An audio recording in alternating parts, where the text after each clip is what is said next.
And for the next 9 days, I will compete at the Maia Chess Open in classical chess. There are 8 grandmasters here and 12 streamers. And I have a surprise for Anna Kramling. If I get to play against her, there is something I've prepared for her, but I won't reveal what.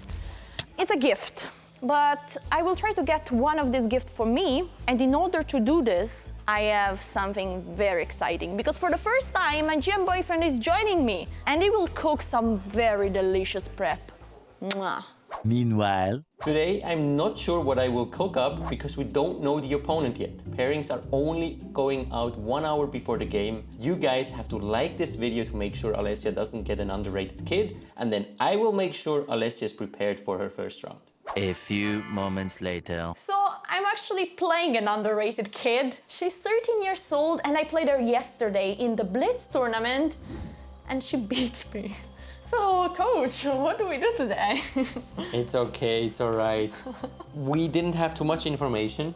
She's very young. She didn't play too many games that we can find. But we have a good guess where she might go. She usually develops the same way. So we're guessing, or I'm guessing, I'll take the responsibility, that there will be a Vienna today and then some kind of, interesting position there. Alessia is ready. We talked about some lines.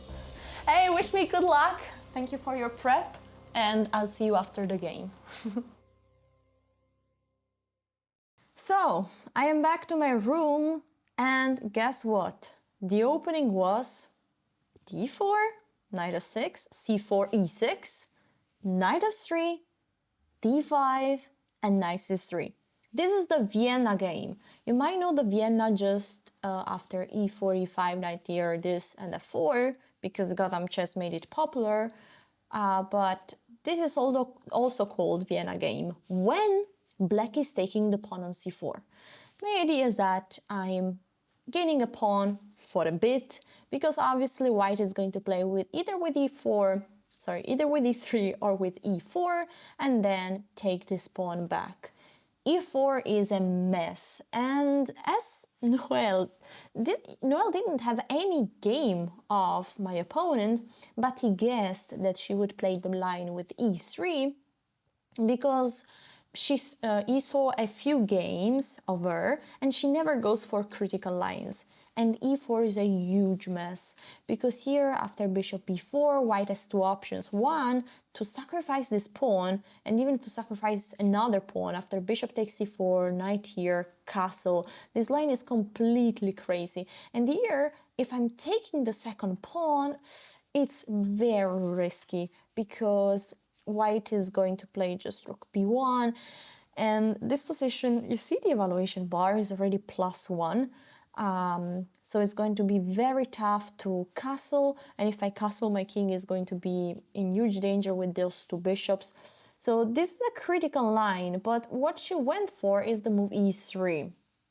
She was doing something super solid, taking back here. She wants to castle, and maybe she wants to play e4 at some point. Okay, so I played the move a6, and this is what we had prepared. Now, in this position, the only thing we prepared was bishop takes e4, and she played a4. This is a bit the mistake of Noel, which is sitting on the bed right now. Let me show you real quick. Okay, sorry. He's sleeping, I don't know. It's 1 a.m. Please subscribe to this video because I'm literally recording. I don't know if you can see. Anyway, so I played the move c5, which is very typical in this opening. You can't let white have everything. You can't let white have the center. And so what I did is react, attack the center immediately. Because if not, after bishop takes e4, if white can play the move e4, this is a dream position for white. I can't let this happen. So I played the move knight c6. And if you dare to play the move e4, I'm snapping this pawn and I'm almost winning. So of course e4 is not possible here. Castle is a very normal move. And here I played bishop e7. Now, I knew something because I've started this opening a long time ago, but I didn't remember it exactly. But I felt like the move must be here, queen e2. And you might say like, wait a second, attackers and defenders. How many attackers to this pawn? Bing, boom, bam, 3. How many defenders? 2. white is losing a pawn. Not really, because after this, there is a very sneaky rook d1. Of course, now this knight cannot be taken because the queen is hanging. And here, the only way to try to keep this pawn is to play the move e5, which is also the best move. And this is what I was remembering. But then I wasn't sure about the evaluation of this position. But yeah, after pawn takes, here white can play queen e3. This is a genius move. The knight cannot move away, so white is not winning a piece, but material is soon going to be equal again. Here I can just castle, and this position should be more or less equal. But she didn't go for this. She went for something more calm. She went for d takes c5. And now after queen trades, we are in this endgame.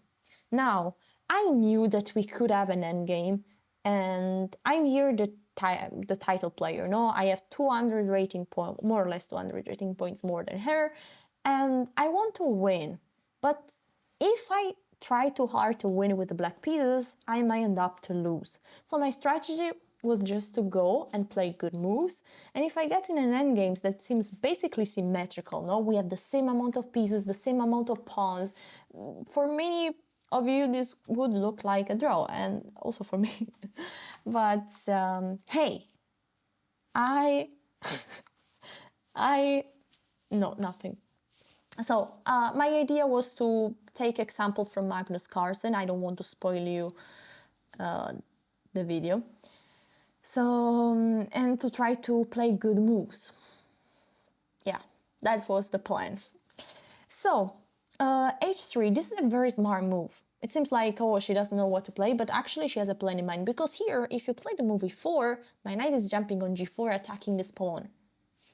And it's not so simple for white to protect. So she played the move h3 with a clear plan in mind to keep going with the move e4, freeing up the way for the bishop. This is how to play with active pieces. And here, castle would have been a very normal move, but I cooked up something precise, b6. I want to go with the bishop out in fianchetto, of course, but here I was, of course, expecting the move e4.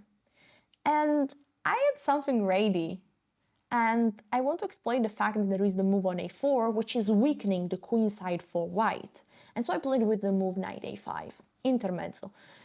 Before developing this bishop, I'm first attacking this other bishop, which can go in a few squares. I felt like this one will be the square she would choose, but then this pawn is going to be attacked twice by the knight and the bishop.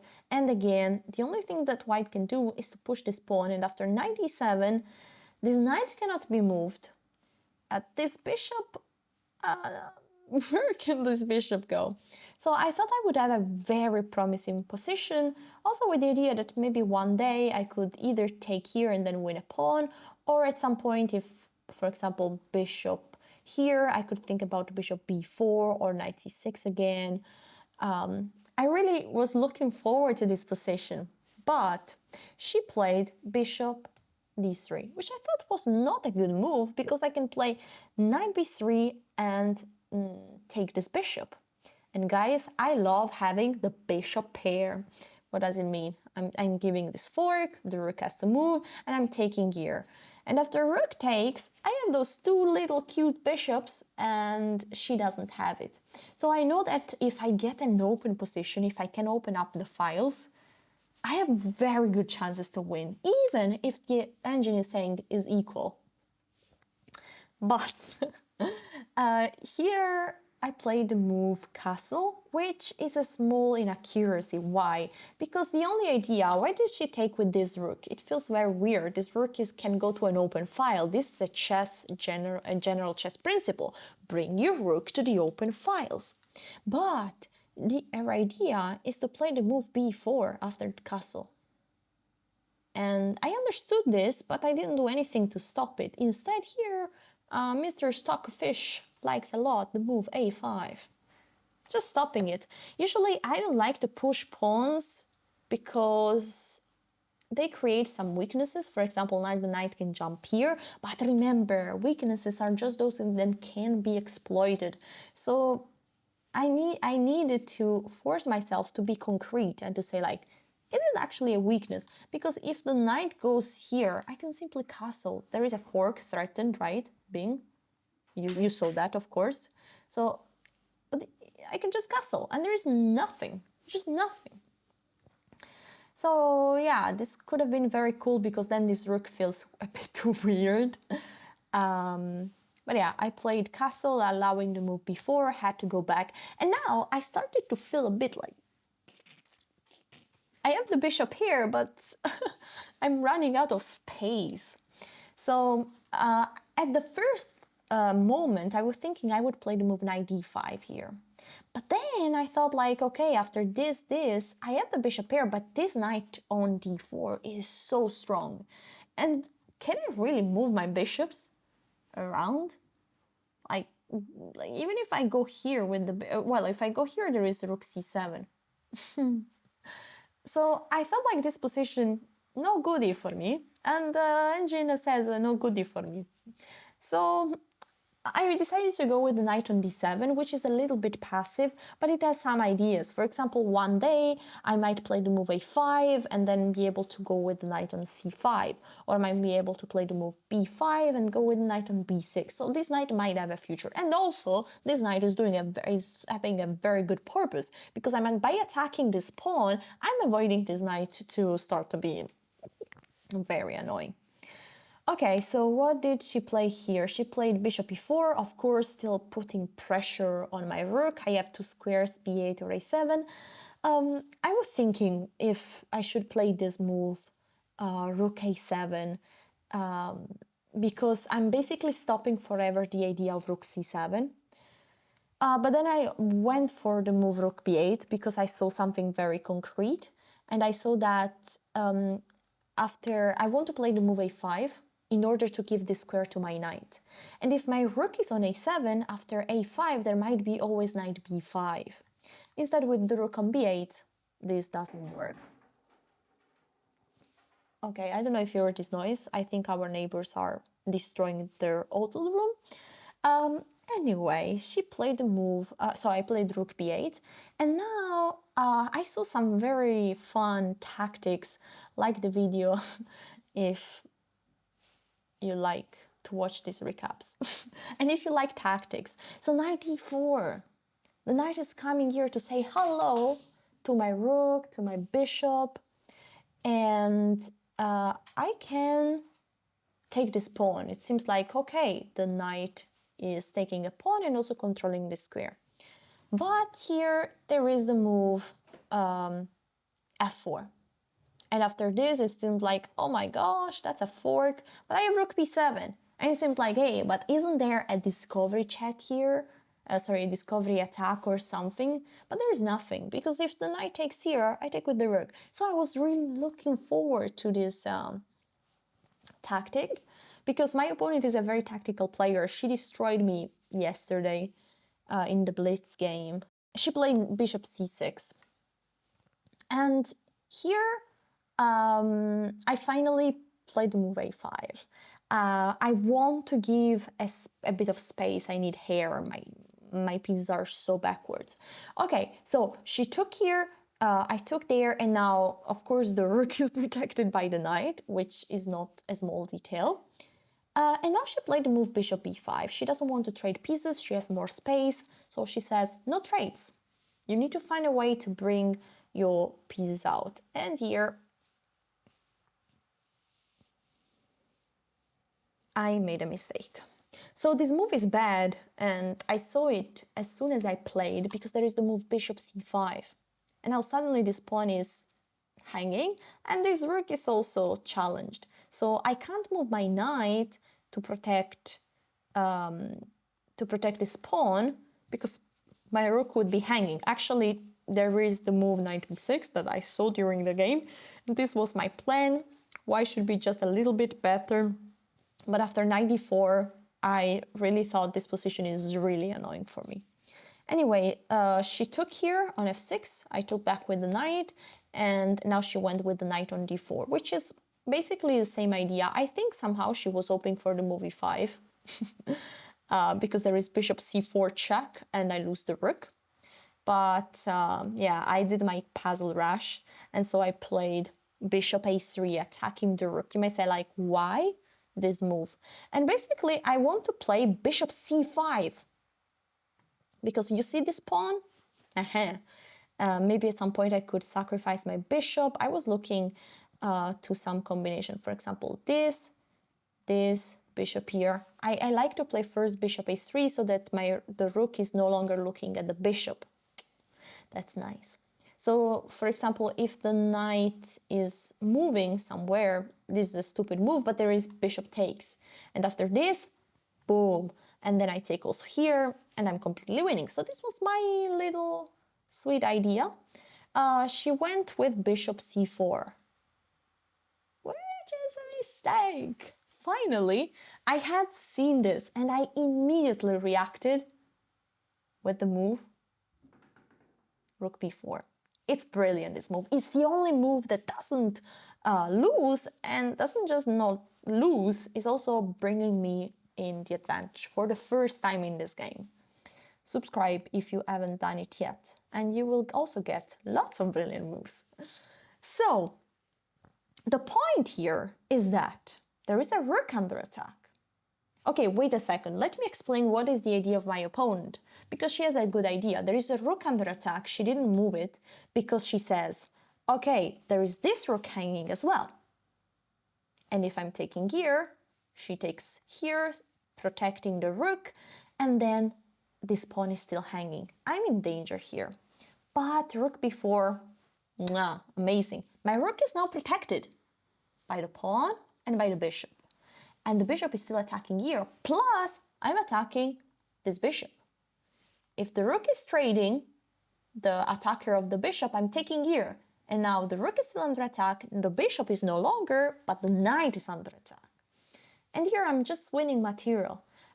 After check, I calculated this line. Now my rook is under attack, but I can simply move it, pinning this knight. And after a rook here, I can just take like this. And this is completely winning.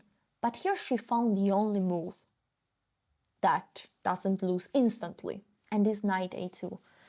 And here I just don't have anything. I was calculating if I take here, if I take there, if I take here, but nothing works. The only thing I can do is to win a pawn. I have a slight advantage here. I have the bishop pair. Now the position is getting opened, but I have a problem, still this pawn. So it's not so simple here. This rook is still under attack. What did she play? Rook c2, of course, moving the rook. Now I think I started to be precise. Even if Engine says that this is an inaccuracy, I think this move is very strong because this knight is going to block this bishop forever and basically solves the problem of my pawn on e6. The knight can't take, and if the bishop takes, I'm very happy to take back with the pawn, and I have the bishop here. My pawns are not super stable, but I'm going to push for a win here. And she went for knight b5. Now, I don't want to leave this bishop attacked by the knight and this rook in such a shady position. So I just went back with the bishop just to be sure. I don't want to leave too many pieces hanging, and this is a very general suggestion. Bishop takes, I take back, knight here, attacking the rook, and now I just move the rook, pinning here, and now I felt like, oh, this position must be good. She moved the rook away, and bishop b4, pinning again this knight. If this knight moves, the rook is hanging, and now I'm preparing also the move d4, the move bishop a3. And here she basically had to take this pawn, but because after this, I don't know, she had to play this. This is her best chance. With a piece down, she needs to play this endgame, according to the engine, but it's very hard to just choose to go for this. She played the move rook b3, which allows the sweet a4. This is crazy because it feels like everything is hanging. So this pawn cannot be taken because the rook is hanging. This rook needs to protect this knight, but cannot go here because the bishop is taking. This bishop cannot take, of course. So it's here that I won an exchange. Okay, and after rook takes, the position was still very tricky because we were running out of time. I played bishop e6, attacking the rook, and then activated my other rook. Now those two knights are defending each other, but they cannot move. This is amazing. I loved it. I was very happy. So knight d4. Actually, the knight who used the momentum to move away as the knight is attacking the bishop. I was happy with the trade, even if I was a little bit scared of a rook coming here. But I saw like, nah, there is nothing. So I just pushed the pawn. Now she was threatening checkmate. So I just protected, and my idea is to go behind with the pawn and then just push it. She moved the king, I went behind, and now here is tricky because if I just push the pawn saying like I am just promoting, she can just sacrifice the rook first and then take here.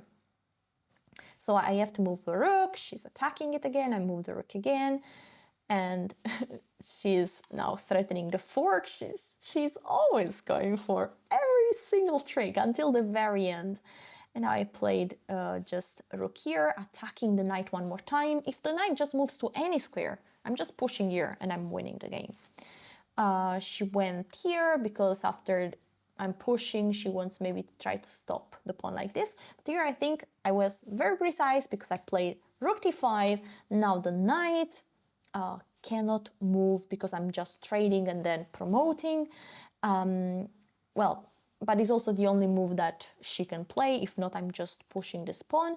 So she went knight b3, and after the trade, I pushed the pawn and she resigned. I beat a chess prodigy who beat me yesterday. I got my revenge, and yeah, that's just the beginning of the tournament. If you guys enjoyed this, please like this video, and I'll see you tomorrow for day 2 of the Maia Chess Open. Thank you for watching.